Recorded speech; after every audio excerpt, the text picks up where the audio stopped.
Hey guys, this is a training video for Earthwaking University. This training is about being right, right? Being right, or it's about being right. Okay, so being right. So let's just start there. So the premise of the conversation is if you're in a conversation with someone, right? If you're in a conversation, you're either being a partner or you're being an adversary. Let me break this down for you. So let's say. Let's say we have a scale from 0 to negative 10 and from 0 to 10. And the negative numbers are being adversarial and the positive numbers are being a partner, right, in the conversation. So you might think of being a partner like being interested in what's going on for the other person, listening for their commitment, listening for their experience, making sure they get heard, making sure you get heard, making sure your commitment and your experiences are known and understood, making sure there's alignment and partnership, make sure there's alignment and a workable agreement. Both parties don't have to agree on everything, but there needs to be some sort of agreement to move forward, right? So that would tend to come out of partnership, like really listening for something rather than listening. And then so being right would be listening for making your point, getting agreement, controlling the situation, adjusting someone's behavior or their thinking or something like that. And in this conversation, most people are listening for being right most of the time. And listening for partnership is usually like generated or kind of unusual or situational, right? And so the conversation is this may sound a little extreme at first. It kind of took me a minute to really dig into, to get fully distinguished for myself, like really get into the inside of it.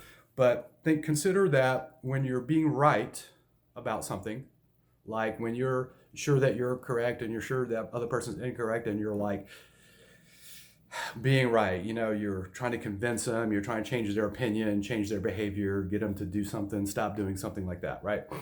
Getting them to see your point of view, you're kind of that yell, tell, sell kind of vibe, right? You're being right. Consider that that's an act of violence. An act of verbal violence, right? So when you're being right, consider that's verbal violence. And that happens anywhere from -1 to -10 on the scale. And then when you're listening for partnership and workability and listening from love, that's another dynamic. Listening for being right is a fear-based response, and listening for partnership is a love-based response, right? So coming from love, you'd be listening for cooperation, things working together, how can we have everybody win, those sorts of cooperative partnership sort of objectives comes from love and generally a conscious choice or decision to listen for that particular thing because that's who you choose to be, right? And then being right would be a fear-based response, trying to get agreement or get change of behavior or change the situation or something. And it's generally like a control type mechanism, which is a fear-based thing, right? So consider that anytime you're being right with someone, it's an act of verbal violence, right? Because instead of choosing to be in partnership and listen and stand for, cooperation and things working together in love, you're actually standing for fear in the sense that you've decided to be adversarial. You've decided to try to convince or tell or sell or change somebody or fix something. And it's actually a conscious choice, right?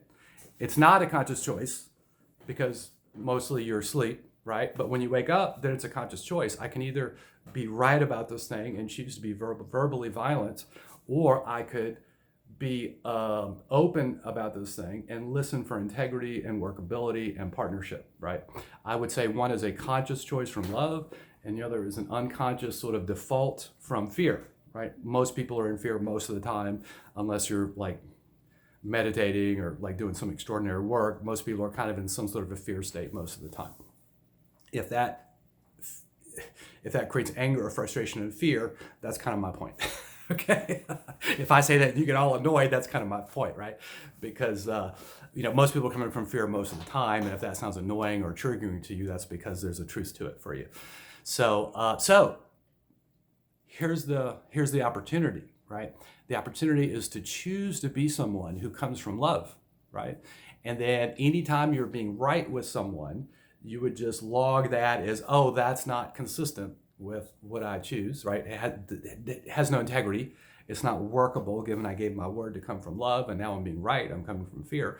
So the opportunity is to choose to be someone who comes from love in all matters and really pick up your game when you're in communication or when you're in a conversation with someone, because that's when it matters, right?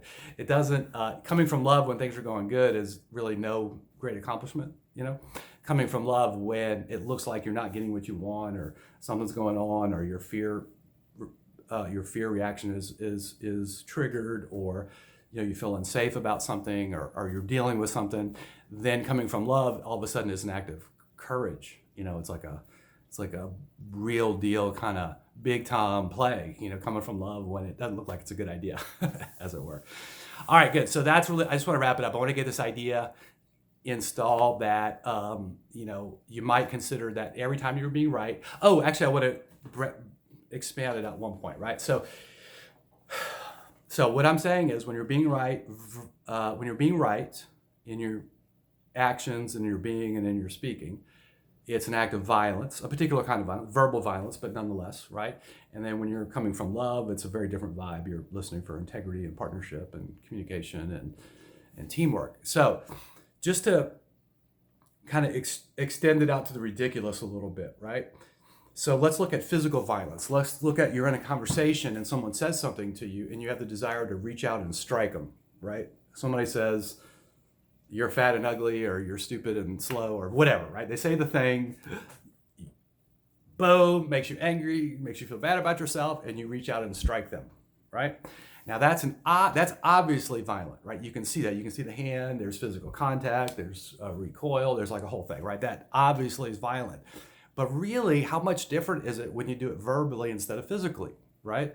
Sticks and stones do hurt people, right?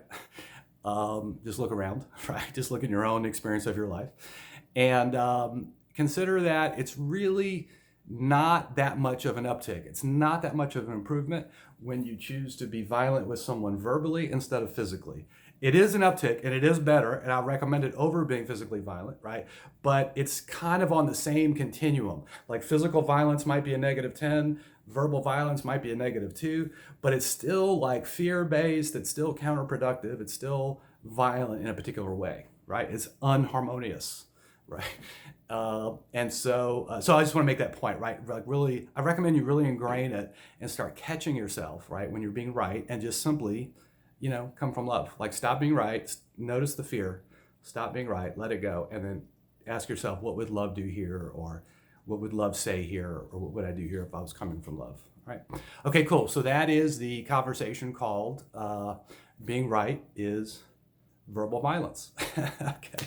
All right. Thanks, guys. Talk to you soon.